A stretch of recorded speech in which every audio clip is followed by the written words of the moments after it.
Good afternoon. Another random RC Warbird video from the Ken Air 18 workshop. Today I'm gonna fix my Robart landing gear. Last time I was out at a camp and fly, landed with my P-47, and when I went to drag it back to the pits, I noticed right landing gear leg was flopping around.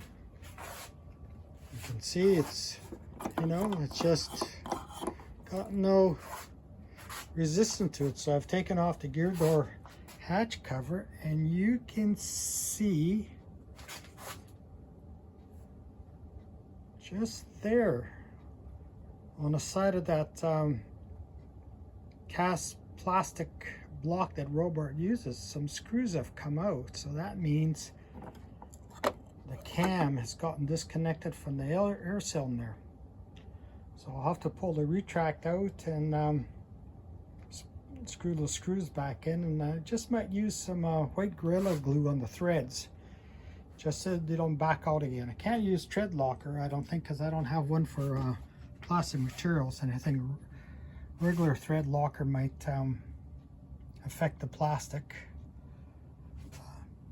And I also see on this one the screws are starting to back out, so I'll pull out both of them, and maybe I'll put some lithium grease on the blocks if I need, on those black plastic blocks, if you help them slide or have a look at them.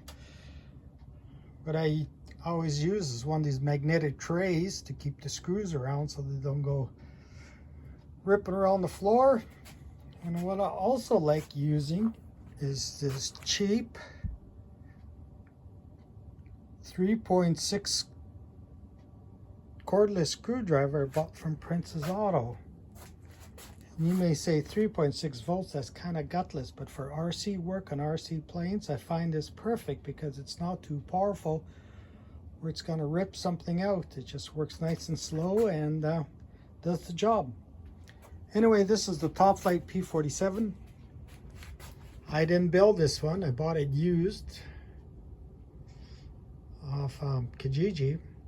When I went to see it, the guy had it hanging up on the ceiling of his living room in his bungalow, if you can believe that. It looked magnificent up there. He did a masterful job of building and painting it. He even painted on all the markings. This Top Flite P-47, it's a wonderful flyer. I even think a guy beginning in warbirds, if he had one of these Top Flite P-47, I'm talking the giant scale one, I think it's 84-inch wingspan or 86, like that. This big semi-elliptical wing just flies magnificently, and I'd recommend it.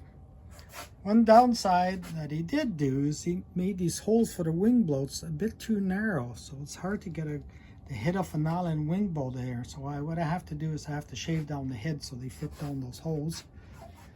The silver paint is keeping up. I can see I've got some some crud from wet grass kicking up. It's left some of the wings. I'll get that cleaned off, and you can see I got some exhaust stains running down the belly pan. Otherwise it's looking good. I'll get that gear fixed, get her bolted up, and she'll be ready for the spring season. So take care, keep building, get those warbirds ready for the spring season. March 1st today in Winnipeg. It's a cool day. I think it was -20 overnight. Maybe it's going to go up to -10 Celsius. Anyway, take care. Cheers. Further to my P-47 landing gear repair, I see that the pin on this trunnion has broken off. That goes into the cup at the end of the cylinder. So I'll have to check my box if I got any spares, or I'll have to get that pin welded back on. We'll see.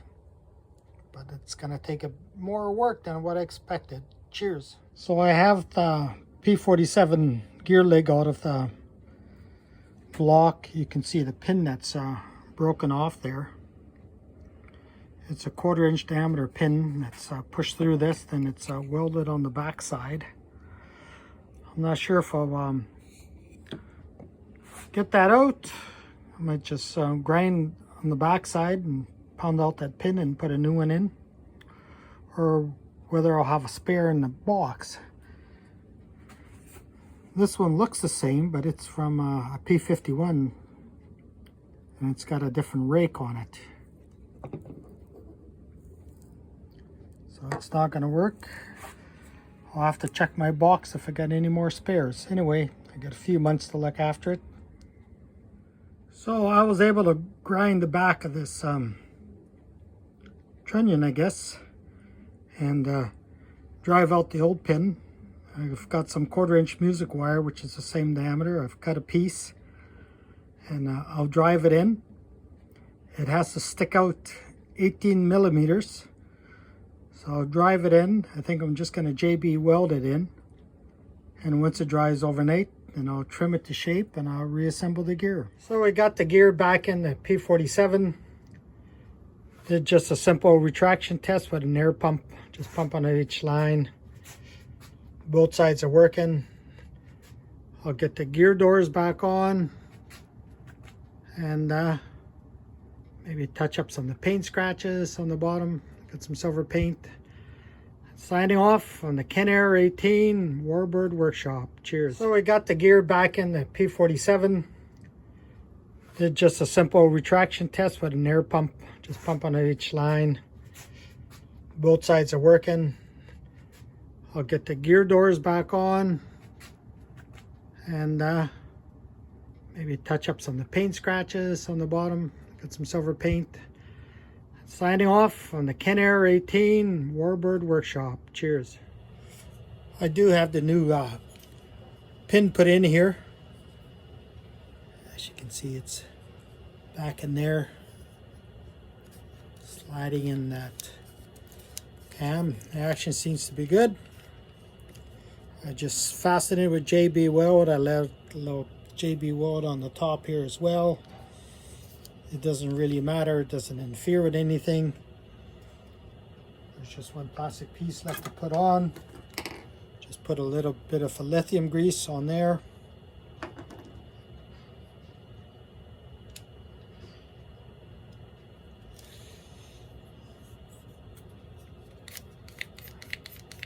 Working pretty good.